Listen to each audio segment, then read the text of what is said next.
Noida's Nithari serial killings accused Moninder Singh Pandhar has been released from the Luxor jail in Greater Noida. In fact, the Allahabad High Court, remember, on Monday acquitted the 65-year-old businessman and his domestic help Surendra Koli in the sensational 2006 murder case that had really sent shockwaves across the country. In fact, the court said that the investigation is something that they're extremely disappointed by and that the probe is botched up. Now, these visuals that you see on your screen are defining because the sight of body after body, skeleton after skeleton being recovered from that drain outside Pandher's house was something that had really shocked the nation, and multiple cases were registered against them. In fact, the CBI also took over the investigation and found Koli guilty in several cases as well. In fact, Surinder Koli had confessed to charges of cannibalism, having sex with the dead victims, and also eating up the body parts of the dead victims. So that is the kind of gruesomeness that the case threw up. In fact, now Pandher has been released, and this is something that has really shocked the nation. My colleague Shubhang was on the spot and he sent us this report. The infamous Nithari killings of the year 2006 and one of the accused, Moninder Singh Pandhar, has been released from the jail today. This comes after, on Monday, the Allahabad High Court pronounced him innocent, saying that the CBI investigations were definitely not in the proper manner.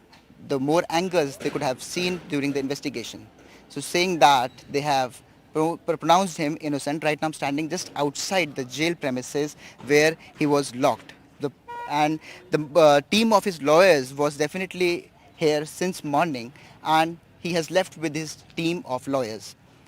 Well, definitely, according to the sources, he is definitely going outside Delhi, and maybe he's going to Chandigarh where his family is living. But now he is a free bird. This comes as a shock for the people, the parents of the children who lost their lives. They have been fighting for 17 years to get justice. But due to the carelessness of CBI and the other agencies involved in the investigation, he is out as a free bird. Shubhang Singh Thakur, NDTV, Noida. And well, this of course, as larger questions on the investigation still continue to be raised. I'm being joined now on the broadcast, Mr. A.K. Jain, former DGP, somebody who was an IG at the time when the Nithari killings actually surfaced. Also with me, Ashutosh Srivastav, an advocate with the Supreme Court. So many thanks, both of you, for joining us on this very important debate. A.K. Jain, first to you, because you were really somebody who has seen the Nithari killings very closely. Larger questions on the investigation still remain. It was a 17-year-long investigation, and despite that, the investigating agencies could not prove that these two had killed the women and children who died in the Nithari killings. In fact, the court also called the investigation botched up. How do you look at this? Because 17 years later, did no one kill those children and women?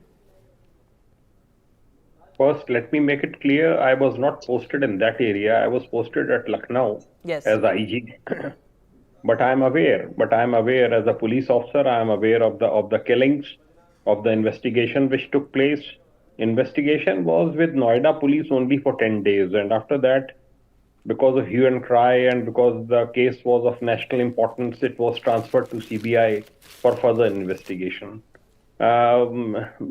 Acquittal from Allahabad High Court, in my opinion, is very unfortunate, because Noida police was 100% convinced that Surinder Koli is behind the brutal killings and sexual assaults. Whereas CBI later on was of the opinion, because on your channel only, Arun Kumar was also there, ex-joint director of CBI of UP cadre. I was also there. He said that our stand has been vindicated, and if Pandher has been let off, so that was our stand also, that Pandher was not involved in killings, because when the killings took place, most probably he was out to Punjab or he was in Australia. Right. So that was confirmed by CBI. But as far as acquittal of Surinder Koli is concerned, It's very shocking, and I am of the opinion, confirmed opinion, that government and CBI should move Supreme Court as early as possible. In They fact, should that is hire something that proper. the UP government has also said, Yes, that they will be, they could move the yes, Supreme Court if need be. But yes. Ashutosh Srivastava, going across to you, because on the ground, when I spoke to the parents of the victims, they were completely shattered. In fact, many of those parents could not even come out to speak to me, because for them it was extremely heartbreaking that 17 years later justice is denied to them. Yes. How do you look at it? I mean, a 17-year-long investigation and then an acquittal. So it's not even justice delayed. In a sense, it is justice denied to these parents who are in complete shock now. See, so far as I know, they were convicted firstly in 2015 for one or two cases, and then in 2017. Yes. So the investigation was over by then only, and they were behind the bar since 2007 when they were arrested. Firstly, in 2007. So they were behind the bar for almost 17 years. See, I would say that Allahabad High Court has, came to a conclusion that there is no sufficient evidence to prove the guilt of the accused, except, the kind of suspicion one can have on them. And also it has pointed out on the way the evidences were collected, and also, the organs trade issue was not addressed by the investigating agency in a proper manner. See, I feel initially when the matter was with the police authorities and not with CBI. See, what happens whenever investigation starts, the initial period of investigation is very, very important and crucial. Because during that period only, if somebody tries to, play around with the, evidences or, witnesses That's a very or important things point like you're that, making. then So it when becomes very difficult. investigations are Yes. too long, then perhaps there's a chance that the evidence So is tampered destruction. with. Go ahead. Yes. So the destruction of evidences are quite possible. In fact, let me take that to AK Jain, because what you're pointing out, Ashutosh Srivastava, is a very important point there. Because if an investigation is unusually long, there is chance that evidence would be tampered with. And as Ashutosh Srivastava is pointing out, the initial part of the investigation is extremely important. And as he said, that organ trade aspect was something that was not looked at perhaps as comprehensively. So now you can't go back to the investigation. So do you think that it somehow reflects badly on the investigating agency as well, that they in a sense failed at their job because they could not make it a watertight case that could stand the test of law? We should not forget that. We AK should Jain, not go ahead. forget that. Yeah, we should not forget that Noida police only worked out the case. They worked it out successfully. They traced the mobile of Payal. Yes. And they connected it to D5, Sector 31, the infamous house. And Surendra Koli was nabbed. And after that, Pandher was also caught, and they were questioned. It's a different thing that Noida police didn't agree 100% with the theory of Noida police, and they were of the opinion that Pandher was involved in immoral trafficking act and pornography and other things, but was not actually involved in dismemberment of children or killing them or sexually assaulting the dead children, ladies.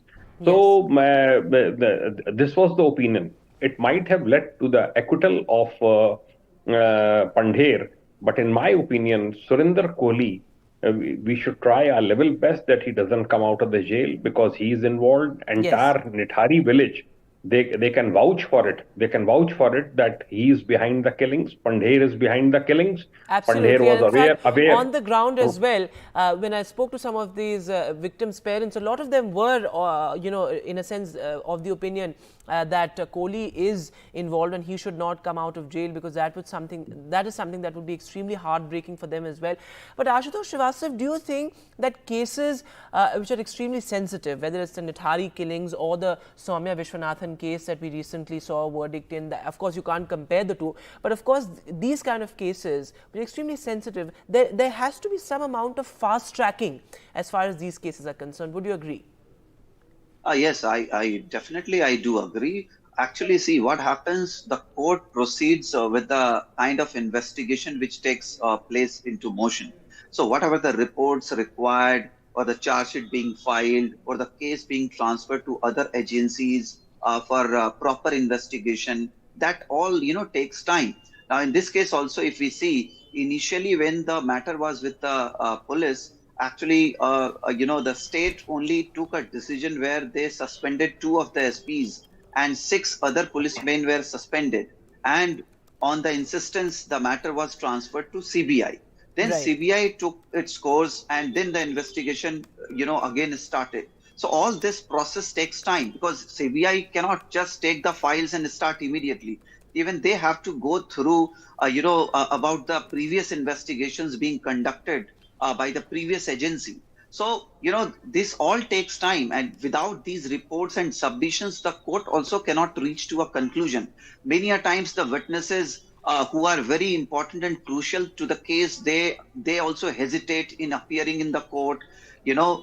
Sometimes they feel, that the protection should be given to them. Sometimes Right. by the time they are, they have shifted to some other place. So it is difficult for them now to come and cooperate in So, the in such a investigation or situation, before then, the court AK Jain, and the proceedings. last word to you, how should this investigating agencies actually go about it? Because, as I said earlier as well, it's an extremely convoluted and sensitive case. So, what do we stand to learn from an investigation which 17 years later, in a sense, failed? I am of the opinion that in such cases, there is so much of media hype that generally police is unable to carry out a very fair and impartial investigation because every day questions are raised as to what is the progress in the investigation. In this case, in my opinion, judges relied, of High Court relied, honorable judges relied more on the shortcomings of the investigation. The same evidence was produced before the CBI judge at Right. Ghaziabad, and he or she was of the opinion that it should be considered rarest of the rare case. But the honorable judges here were of the opinion that confessions were under. I think there was beating and Right. he was tortured, and that's why he gave this confession. You see, there is a narco-analysis test also, which is Yes. not done in the presence of police officers, and in which he confessed that he has And in killed fact, all these extremely people. gruesome And confessions, disturbing yes, confessions were made about cannibalism and yes. having sex with the dead victims. Extremely disturbing there, but 17 years later, the fact of the matter is that one of the co-accused has walked free. Thanks so much, gentlemen, for joining us on this debate Thank you. this evening.